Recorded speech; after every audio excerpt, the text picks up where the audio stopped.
আসসালামু আলাইকুম প্রিয় শিক্ষার্থী, দ্বাদশ শ্রেণী সমাজবিজ্ঞান দ্বিতীয় পত্রেও অনলাইন ক্লাসে তোমাদের শুভেচ্ছা জানাচ্ছি। আজকে আমি তোমাদের সংক্ষিপ্ত সিলেবাসের আলোকে সমাজবিজ্ঞান দ্বিতীয় পত্রের নবম অধ্যায় এই চ্যাপ্টারের কিছু গুরুত্বপূর্ণ প্রশ্ন, অনুধাবনমূলক এবং জ্ঞানমূলক কোশ্চেন এবং এখান থেকে যে ছোট ছোট কোশ্চেনগুলো বহু নির্বাচনীর জন্য ইম্পর্টেন্ট সেগুলো আমি ডিসকাস করব। প্রথমে আমি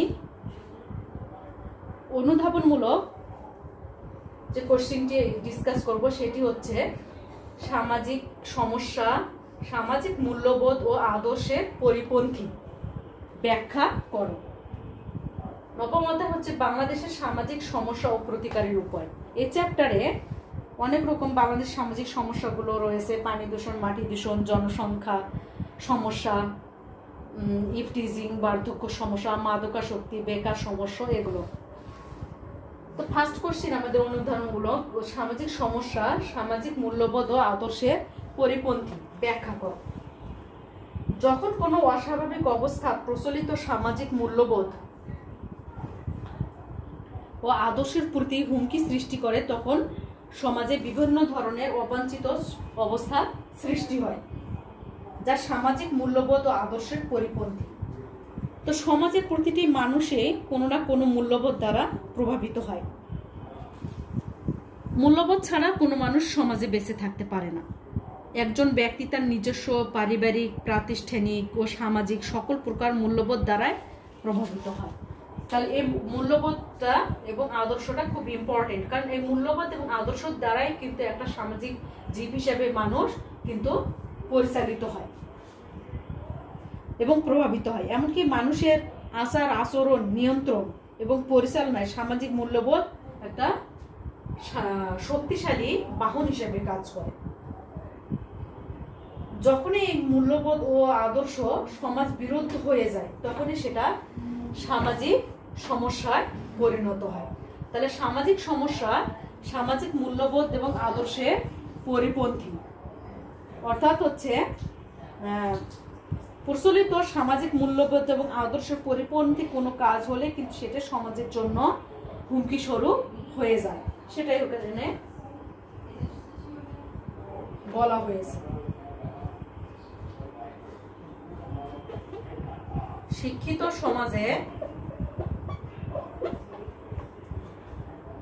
শিক্ষিত সমাজে জনসংখ্যা বৃদ্ধির হার কম থাকে কেন? জনসংখ্যা বৃদ্ধির হার কম থাকে কেন?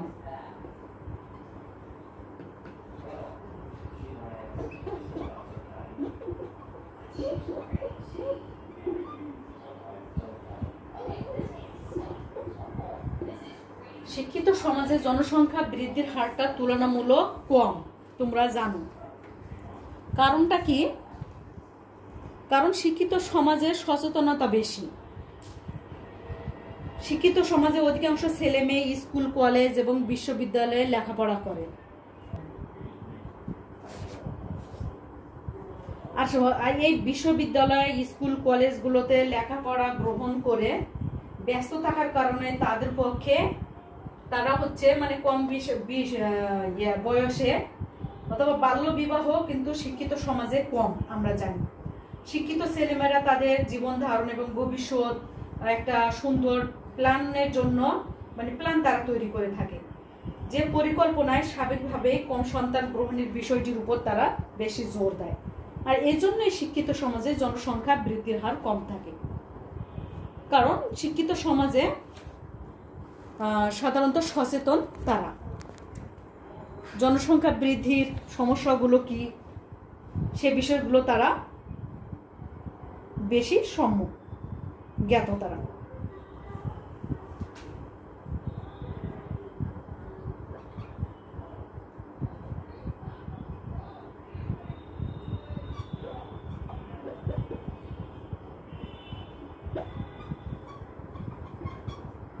বাল্য বিবাহ কিভাবে জনসংখ্যা বৃদ্ধির জন্য দায়ী?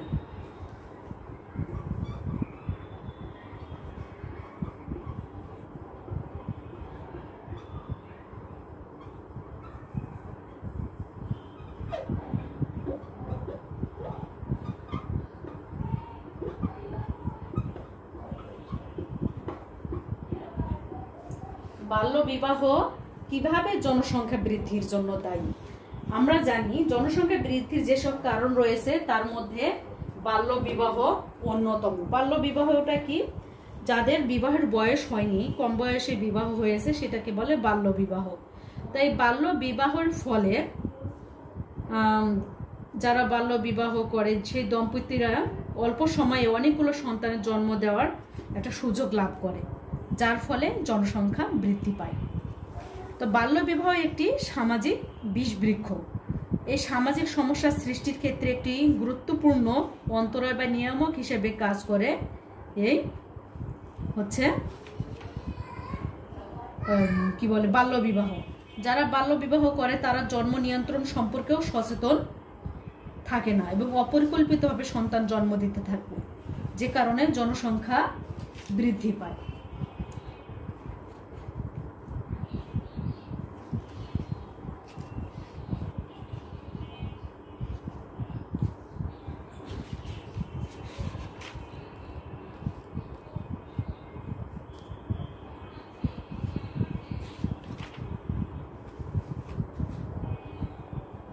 নিরক্ষরতা কি একটি সামাজিক সমস্যা? বুঝিয়ে লেখো।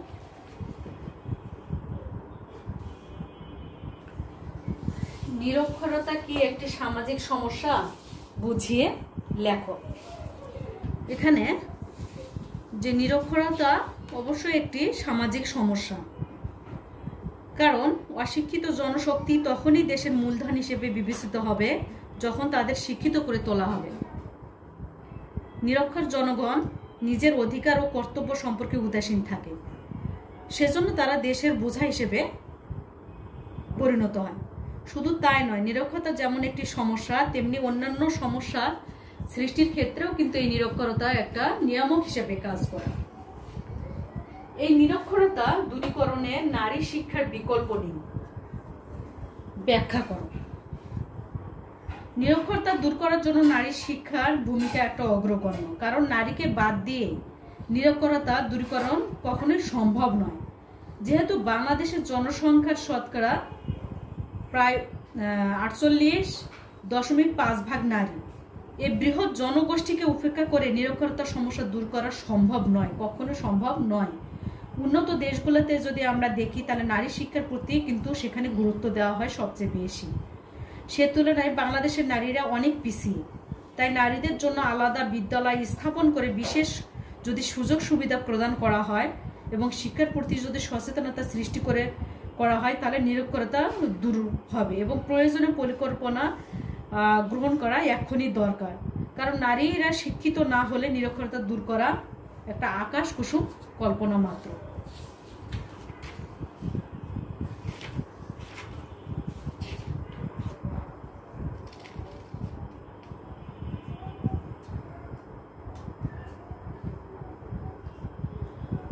তাহলে নিরক্ষরতা বলতে কি বোঝায়? নিরক্ষরতা বলতে স্বাক্ষর জ্ঞানের অভাবকে নিরক্ষরতা বলে। এবং বাংলাদেশের নিরক্ষরতার প্রধান কারণ হিসেবে গণ্য করা হয় দারিদ্র্যকে। বর্তমানে বাংলাদেশের সাক্ষরতার হার 73.9%।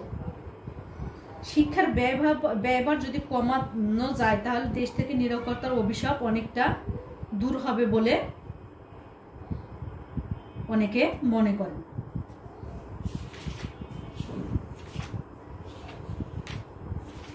তোমাদের অনুধাবনমূলক কোশ্চেনগুলোর মতো আরো রয়েছে, যেমন হচ্ছে যে রাজনৈতিক অস্থিতিশীলতাকে বেকারত্বের কারণ হিসেবে দায়ী করা হয় কেন?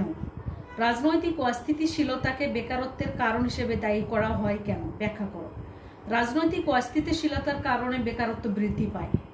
রাজনৈতিক অস্থিতিশীলতা বরাবরই ব্যবসা বাণিজ্য, শিল্প, বিনিয়োগ ইত্যাদির উপর একটা নেতিবাচক প্রভাব ফেলে থাকে। এজন্য বিদেশে দেশের ভাবমূর্তি নষ্ট হয়, বিদেশি বিনিয়োগ আসে না, অনেক ব্যবসায়িক প্রতিষ্ঠান বন্ধ হয়ে যায়। সব মিলে এই দুষ্টচক্র দেশের কর্মসংস্থানকে সংকুচিত করে। মৌসুমী বেকারত্ব কাকে বলে?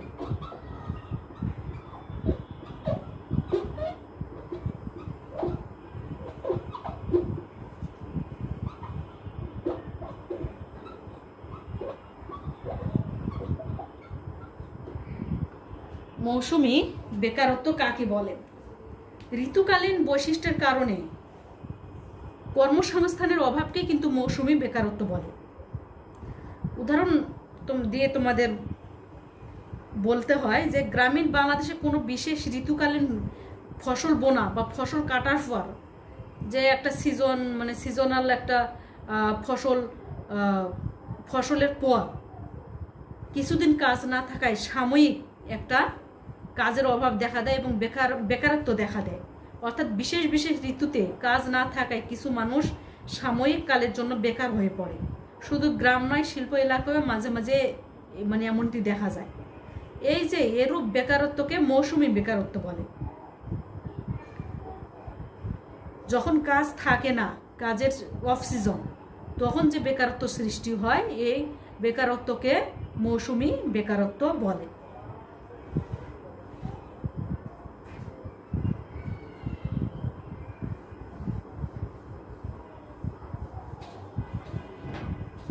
অনুধাবনমূলক অনেক কোশ্চিনে আছে।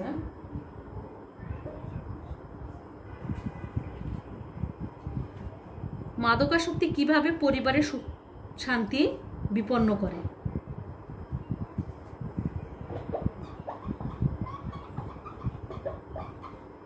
মাদকাসক্তি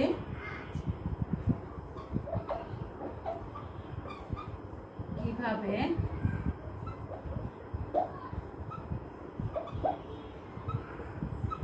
পরিবারের শান্তি নষ্ট করে?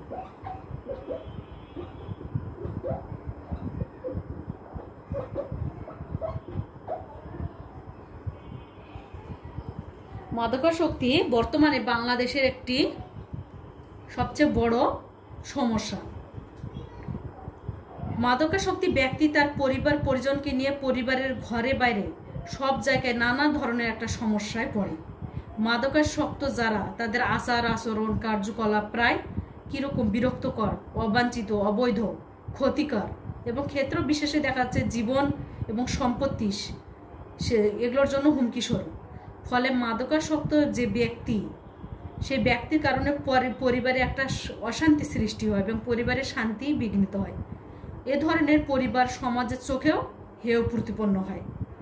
কোনো পরিবারের কিশোর ও যুবক বয়সী সন্ততি যদি মাদকাসক্ত হয়, তবে তাদের বাবা মা দারুণভাবে হতাশাগ্রস্ত হয়ে পড়েন এবং পরিবারের সুখ শান্তি সমূলে বিনষ্ট হয়।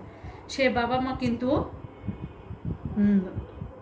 মানে লজ্জায় কাউকে মুখ দেখাতেও পারে না। এই মাদকাসক্তি এমনই একটা সামাজিক সমস্যা যা বর্তমানে তরুণ সমাজকে ধ্বংসের মুখে ঠেলে দিচ্ছে। কর্মজীবী নারীরা নিরাপত্তাহীনতায় ভোগে কেন?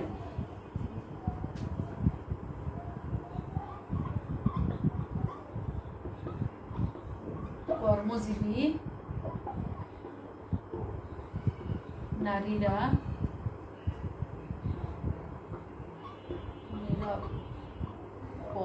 নিরাপত্তাহীনতায়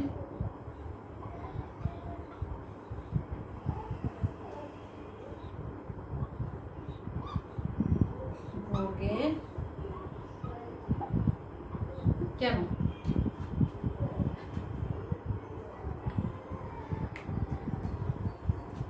কর্মজীবী নারীদের অনেক রকমের সমস্যা আছে। তার মধ্যে আরেকটি সমস্যা হচ্ছে আবাসন সমস্যা। অর্থাৎ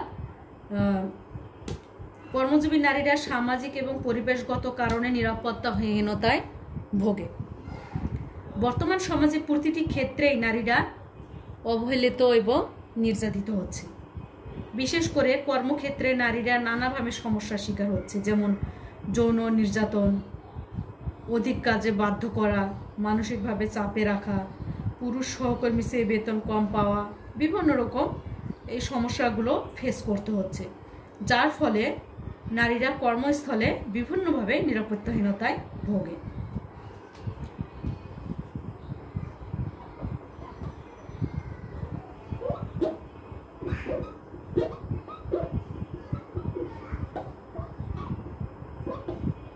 যৌন নিপীড়ন বলতে কি বোঝো? বা যৌন নিপীড়ন কি? যৌন নিপীড়ন বলতে কি বোঝায় বা যৌন নিপীড়নটা কি? যে সাধারণত কোনো পুরুষের আচার আচরণে যখন কোনো নারী শারীরিক ও মানসিক যন্ত্রণার মুখোমুখি হয় তখন তাকে যৌন নিপীড়ন বলা হয়। নারীকে উদ্দেশ্য করে কোনো হচ্ছে মানে কোনো অশ্লীল টিজ করা, অশ্লীল গান বাজানো বা গাওয়া, অশ্লীল বা উদ্দেশ্যমূলক কথা বলা, অশ্লীল অঙ্গভঙ্গি করা, পিছু নেওয়া, রাস্তা অবরোধ করে দাঁড়ানো, শীষ দেওয়া ইত্যাদি সব কিছু কিন্তু এই যৌন নিপীড়ন বা ইভটিজিংয়ের হচ্ছে অন্তর্ভুক্ত। এছাড়া যৌন ইঙ্গিতপূর্ণ মন্তব্য, pornography, telephone, mobile call, email, Facebook ইত্যাদির মাধ্যমে নারীদের কিন্তু একটা যৌন নিপীড়ন করা হয়।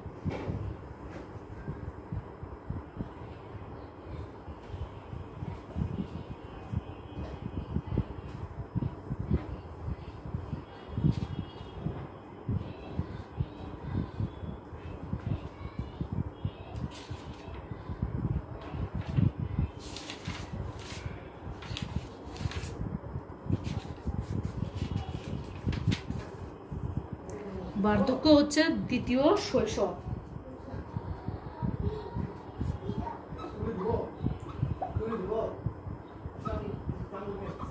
বার্ধক্য হচ্ছে দ্বিতীয় শৈশব।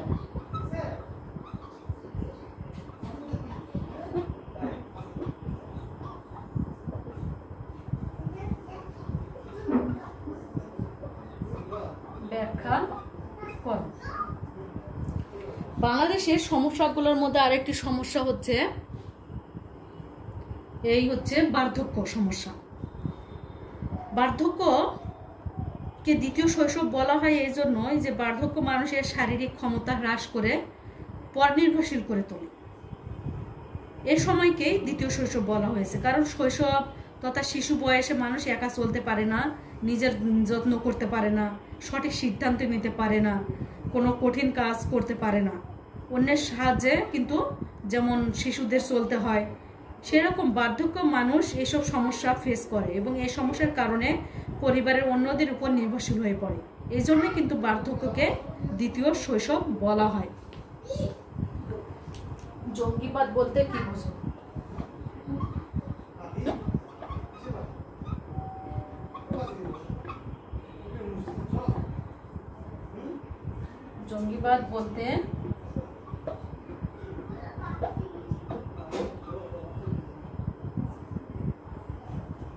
জঙ্গিবাদ বলতে কি বোঝো? সাধারণভাবে বলা যায় যারা কোনো একটি নির্দিষ্ট আদর্শ সামনে রেখে সন্ত্রাসী কর্মকাণ্ড পরিচালনা করে তাদেরকে জঙ্গি বলা হয়। অন্যভাবে যদি বলা যায় যে যারা নীতি বহির্ভূত কর্মকাণ্ডের মাধ্যমে ভীতি প্রদর্শন করে ব্যক্তিগত ও জাতীয় সম্পদের ক্ষতি সাধন করে তারাই জঙ্গি।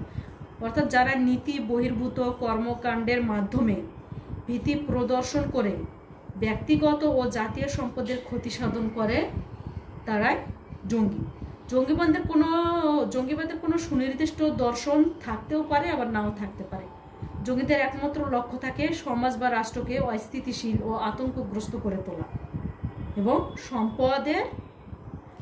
সম্পদ এবং জীবনের ব্যাপক ক্ষতি সাধন করা। এটাই হচ্ছে জঙ্গিবাদের মূল টার্গেট থাকে।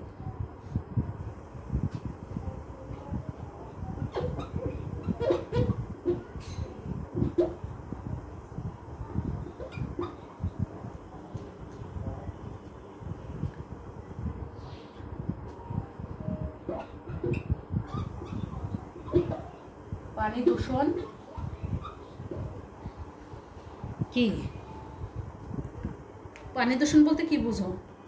পানি দূষণ বলতে পানির ভেতর কোনো অপদ্রব্য মিশ্রিত হওয়াকে বোঝায়। বিশুদ্ধ পানি বর্ণহীন হয়, গন্ধহীন হয় এবং স্বাদহীন হয়।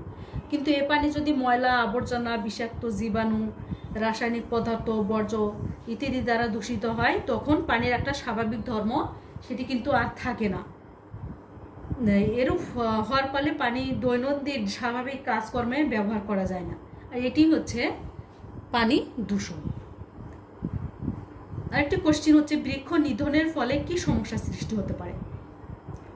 বৃক্ষ নিধনের ফলে সমাজে নানা রকম সমস্যা সৃষ্টি হতে পারে, যেমন বনভূমি উজাড় হওয়া ছাড়াও বিশ্ব হচ্ছে ধীরে ধীরে কিন্তু বৃক্ষহীন হয়ে যাচ্ছে, এবং এর যে নেতিবাচক একটা প্রভাব সেটা পড়ছে পরিবেশের উপর, অর্থাৎ মাটির উপর। তো মাটির উপরিভাগ হলো যদি গাছ দ্বারা আবৃত আচ্ছাদিত না হয় তাহলে মাটি দ্রুত ক্ষয়প্রাপ্ত হয় এবং একটা মরুভূমির মতো হয়ে যায়। পাশাপাশি এই বৃক্ষ বা গাছ নিধনের ফলে অনিয়মিত বৃষ্টিপাত, মানে উষ্ণতা বৃদ্ধি পায় এবং নানা ধরনের প্রাকৃতিক দুর্যোগের সৃষ্টি হয়। এসব প্রাকৃতিক দুর্যোগ কি করে? পরিবেশকে নষ্ট করে, আবার মানুষের সামাজিক জীবনকেও একটা বিপর্যস্ত করে তোলে। তাহলে বৃক্ষ নিধনের ফলে কিন্তু পরিবেশের জন্য খুব হুমকি স্বরূপ। যদি যথেষ্ট পরিমাণ একটা বনভূমি না থাকে একটা পরিবেশের জন্য, সেখানে কিন্তু পুরো আবহাওয়াটাই কিন্তু এলোমেলো হয়ে যায়। শীতের বর্তমানে কিন্তু এই বৈশ্বিক যে জলবায়ু পরিবর্তনের যে ইফেক্টটা, এটা কিন্তু আমরা খুবই লক্ষ্য করছি। এই জলবায়ু পরিবর্তনের একটা কারণে হচ্ছে কিন্তু বৃক্ষ নিধন। জলবায়ু পরিবর্তন বলতে কি বোঝা যায়? যে জলবায়ু পরিবর্তন বলতে 30 বছর বা তার বেশি সময়ে জলবায়ুর উপাদান সমূহের উল্লেখযোগ্য পরিবর্তনকে বোঝায়। তাহলে জলবায়ু পরিবর্তনটা কি? 30 বছর বা তার বেশি সময়ে জলবায়ুর উপাদান সমূহের উল্লেখযোগ্য যে পরিবর্তন, সেটাই হচ্ছে জলবায়ু পরিবর্তন। জলবায়ু পরিবর্তন মূলত একটি প্রাকৃতিক প্রক্রিয়া, কিন্তু শিল্পায়ন ও আধুনিক সভ্যতা এই পরিবর্তনের গতি বাড়িয়ে এক অস্বাভাবিক অবস্থা সৃষ্টি করেছে। মূলত জলবায়ু পরিবর্তন একটা প্রাকৃতিক নিয়মে হয়ে থাকে, কিন্তু বর্তমানে শিল্পায়ন এবং আধুনিক সভ্যতার ফলে এই পরিবর্তনের গতি কিন্তু অস্বাভাবিক অবস্থার একটা সৃষ্টি করেছে। ব্যাপক শিল্পায়ন, নগরায়ন ইত্যাদির কারণে কি হচ্ছে? জলবায়ুর স্বাভাবিক আচরণের যে পরিবর্তন, এই পরিবর্তনের জন্য সংঘটিত হচ্ছে জলবায়ু পরিবর্তন, আর এটি হচ্ছে জলবায়ু পরিবর্তন। এই জলবায়ু পরিবর্তন কি করছে? জীব বৈচিত্র্য ধ্বংস করছে। বিশ্বজুড়ে জলবায়ু পরিবর্তনের ফলে ঝড়, টর্নেডো, প্রাকৃতিক দুর্যোগের যে বিভিন্ন প্রাকৃতিক দুর্যোগের ভয়াবহতা, সেগুলো কিন্তু অনেক গুণ বৃদ্ধি পেয়েছে। আর এসব প্রাকৃতিক দুর্যোগ কি হচ্ছে? সরাসরি জীব বৈচিত্র্যের উপর আঘাত আনছে। যদি আমরা এক্সাম্পল হিসেবে বলি, তাহলে দেখা যাচ্ছে সমুদ্র পৃষ্ঠে উচ্চতা বেড়ে গেছে অনেকখানি, যা আগামী 10 বছরের মধ্যে সুন্দরবনের প্রায় 15% এলাকা তলিয়ে যাবে। সেই সাথে বনাঞ্চলের বিপুল সংখ্যক প্রাণী ও বৃক্ষের অস্তিত্ব বিলীন হয়ে যাবে। আবার বাংলাদেশের উত্তরাঞ্চলের জলবায়ু পরিবর্তনজনিত কারণে কি হচ্ছে? তীব্র খরা সৃষ্টি হচ্ছে। একদিকে বন্যা হয়ে যাচ্ছে আর একদিকে কি খরা সৃষ্টি হচ্ছে। এর প্রভাবে অসংখ্য বন্যপ্রাণী সহ নানা প্রজাতির গাছপালা এগুলো নিশ্চিহ্ন হয়ে গেছে। সুতরাং আমরা এটা স্পষ্ট যে জলবায়ু পরিবর্তনের ফলে প্রকৃতিতে একটা বিরূপ পরিস্থিতি সৃষ্টি হচ্ছে, যার ফলে কি হচ্ছে? জীব বৈচিত্র্য ধ্বংস হচ্ছে।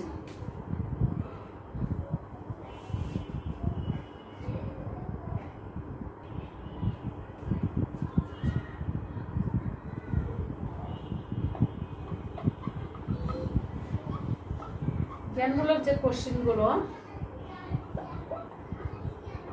আমি বলছি,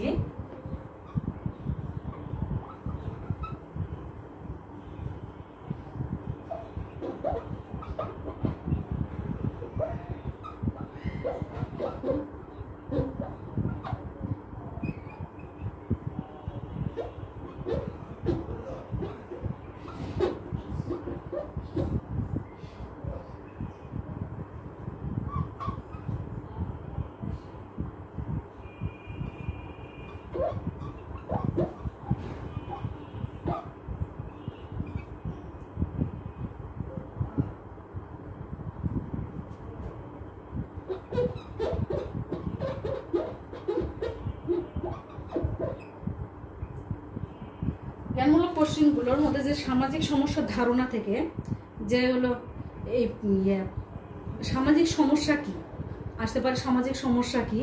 তাহলে সামাজিক সমস্যা হচ্ছে এমন একটি সামাজিক অবস্থা যা সমাজের স্বাভাবিক জীবনযাত্রা ব্যাহত করে এবং অগ্রগতিকে বাধা সৃষ্টি করে। সমাজের সচেতন মানুষ যা দূরকরণে সচেষ্ট থাকে। কখন সামাজিক সমস্যা দেখা দেয়? সমাজে প্রচলিত আদর্শের সাথে বাস্তবতার সংঘাত সৃষ্টি হলে সামাজিক সমস্যা দেখা যায়। জনসংখ্যা সমস্যা, সামাজিক সমস্যার মধ্যে একটা জনসংখ্যা সমস্যা। বর্তমান বিশ্বে জনসংখ্যার দিক থেকে বাংলাদেশ কততম স্থান? 10ম। 1976 কত সালে বাংলাদেশ জনসংখ্যার সমস্যাকে 1 নম্বর জাতীয় সমস্যা হিসেবে ঘোষণা করা হয়? 1976 সালে। বাংলাদেশের সকল সমস্যার প্রত্যক্ষ বা পরোক্ষ কারণ হিসেবে কোনটাকে দায়ী করা হয়? জনসংখ্যাকে দায়ী করা হয়। An essay on the principle of population, এই গ্রন্থটির রচয়িতাকে? An essay on the principle of population গ্রন্থটির রচয়িতা প্রখ্যাত ইংরেজ অর্থনীতিবিদ টমাস রবার্ট ম্যালথাসের একটি বিখ্যাত গ্রন্থ। বর্ধিত জনসংখ্যার জন্য বাংলাদেশে প্রতি বছর 4 লাখ অতিরিক্ত বাড়ির প্রয়োজন। পৃথিবীর মোট জনসংখ্যার 2.19% বাংলাদেশে বসবাস করে। চিন্তা করা যায়। নিরক্ষরতা থেকে যেগুলো কোশ্চিন আসতে পারে, যে নিরক্ষরতা কি? নিরক্ষরতা বলতে স্বাক্ষর জ্ঞানের অভাবকে বোঝায়। হলো দারিদ্র্যকে বাংলাদেশের নিরক্ষরতার প্রধান কারণ হিসেবে গণ্য করা হয়, এগুলো বললাম। আবার বেকারত্ব কি? বেকারত্ব হলো কোনো সমাজে কর্মক্ষম লোক থাকা সত্ত্বেও কর্মসংস্থানের অভাবকে বেকারত্ব বলে। বেকার কাকে বলে? শারীরিক ও মানসিকভাবে সুস্থ কোনো ব্যক্তি যখন পূর্ণ বা খণ্ডকালীন কাজ করতে ইচ্ছুক হয় অথচ কাজ পায় না, তাকে বেকার বলে। কর্মদক্ষতার অভাবে কোনো কাজ না পাওয়াকে পূর্ণ বেকারত্ব বলে। পূর্ণ বেকারত্ব কাকে বলে? এটা আসতে পারে। প্রচ্ছন্ন বেকারত্ব কাকে বলে? কোনো কাজে প্রয়োজনে অতিরিক্ত শ্রমিক নিয়োগ হলে অতিরিক্ত শ্রমিককে প্রচ্ছন্ন বেকারত্ব বলে। বাংলাদেশে বেকারের সংখ্যা ব্যাপক হারে বাড়ছে কেন? কারণ আশানুরূপ শিল্প কলকারখানা গড়ে না ওঠায় বাংলাদেশে বেকারের সংখ্যা বাড়ছে।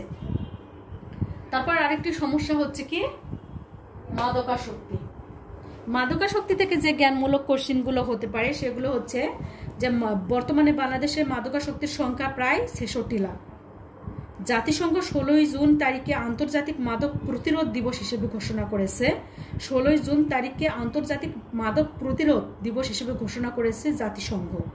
মাদকাসক্তি কি? মাদকাসক্তি বলতে এমন ক্ষতিকারক দ্রব্য সামগ্রী ব্যবহারকে বোঝায় যা ব্যক্তির মানসিক ও ব্যবহারিক আচরণকে প্রভাবিত করে এবং দ্রব্য সামগ্রীর উপর ব্যক্তি আসক্ত হয়ে পড়ে। বাংলাদেশ সরকার জাতিসংঘের মাদক সংক্রান্ত 3টি কনভেনশন স্বাক্ষর করেছে। কয়টি কনভেনশন স্বাক্ষর করেছে? 3টি কনভেনশন স্বাক্ষর করেছে। মাদকাসক্তি বৃদ্ধিতে শিল্পায়ন ও নগরায়ন পরোক্ষভাবে দায়ী। 2030 সালের মধ্যে পৃথিবী জুড়ে ধূমপানে সম্ভাব্য মৃত্যুর সংখ্যা হবে বছরে প্রায় 80 লাখ।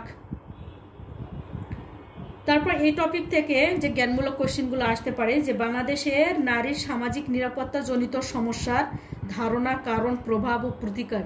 এই টপিক থেকে যে কোশ্চিনগুলো জ্ঞানমূলক আসতে পারে, জ্ঞানমূলক কোশ্চিনগুলো সেগুলো হচ্ছে যে নারী বিরুদ্ধে সহিংসতার মাত্রার দিক থেকে বাংলাদেশের স্থান বিশ্বে 4র্থ। ইফটিজিং এর বাংলা প্রতিশব্দ নারীকে উত্ত্যক্ত করো। যৌন নিপীড়ন হলো বললাম তখন যে সাধারণত কোনো পুরুষের আচার আচরণে কোনো নারী যদি শারীরিক ও মানসিক যন্ত্রণার মুখোমুখি হয় তখন তাকে যৌন নিপীড়ন বলে। আবার আরেকটি টপিক আছে জেন্ডার বৈষম্য। জেন্ডার বৈষম্য থেকে যে কোশ্চিনগুলো আসতে পারে সেগুলো হচ্ছে যে জেন্ডার বৈষম্য, এই জেন্ডার শব্দটি ব্যবহার করা হয় নারী এবং পুরুষের সামাজিক সম্পর্ককে বোঝানোর জন্য ব্যবহার করা হয়। জেন্ডার বৈষম্যটা কি? মানুষের লিঙ্গের ভিত্তিতে শ্রেষ্ঠ বৈষম্যই হচ্ছে জেন্ডার বৈষম্য। জেন্ডার বৈষম্য থেকে যে জ্ঞানমূলক কোশ্চিনগুলো আসতে পারে। বাংলাদেশে অধিকাংশ নারীরা কোন ধরনের কাজের সাথে জড়িত? গৃহস্থালীর অনুৎপাদনশীল কাজের সাথে জড়িত। যৌতুক প্রথা, এটা থেকে যে কোশ্চিনগুলো আসতে পারে সেটা যৌতুক কি? বাংলাদেশে বিবাহ বিচ্ছেদের প্রধান কারণ কি? বাংলাদেশের নারীদের সামাজিক নিরাপত্তা জনিত সমস্যার প্রধান রূপ কোনটি? বাংলাদেশে যৌতুক প্রতিরোধের জন্য কত সালে আইন প্রণয়ন করা? 1980 সালে আইন প্রণয়ন করা হয়। তারপর বাল্য বিবাহ তো পড়ালাম, যে বাংলাদেশে বাল্য বিবাহের হার 52%। আইন অনুযায়ী বাংলাদেশ ছেলেদের বিবাহের সর্বনিম্ন বয়স 21 বছর এবং মেয়েদের 18। বাংলাদেশে হচ্ছে বাল্যবিবাহের ক্ষেত্রে 3 ধরনের বিবাহকে অবরোধ বলে গণ্য করা হয়। আর কর্মজীবী নারীর সমস্যা রয়েছে, এটা টপিক, এই টপিক থেকে যে কোশ্চিনগুলো হতে পারে সেগুলো হচ্ছে কর্মজীবী নারী কাকে বলে, বাংলাদেশে কর্মজীবী নারীদের প্রধান সমস্যা কি, এগুলো। তারপর বার্ধক্য সমস্যা, এজিজমের শব্দের বাংলা অর্থটা হচ্ছে বয়স বৈষম্যবাদ। বার্ধক্য সমস্যা কি, বাংলাদেশের মোট জনসংখ্যার কত শতাংশ প্রবীণ, 8%। আবার জঙ্গিবাদ থেকে পড়ালাম। পরিবেশগত সমস্যা যেমন বায়ু দূষণ, শব্দ দূষণ, এগুলো থেকে আসবে। জলবায়ু পরিবর্তনজনিত দুর্যোগ, এখান থেকেও জ্ঞানমূলক কোশ্চেনগুলো আসবে। তো শিক্ষার্থীরা, এই চ্যাপ্টারে আসলে ডিটেল পড়ার কিছুই নেই। তোমরা মানে কিছু নেই বলতে, যেহেতু বারবার চ্যাপ্টারগুলো পড়ানো হয়েছে, তোমরা নিজেরাই বাসায় খুব সুন্দরভাবে চ্যাপ্টারটি ভালোভাবে পড়বে। চ্যাপ্টারটি যদি খুব ভালোভাবে পড়া থাকে তোমাদের, তাহলে কিন্তু জ্ঞানমূলক অনুধাবনমূলক এই কোশ্চেনগুলোর অ্যান্সার তোমরা করতে পারবে। শিক্ষার্থীরা, আজকে এই পর্যন্তই। আল্লাহ হাফিজ।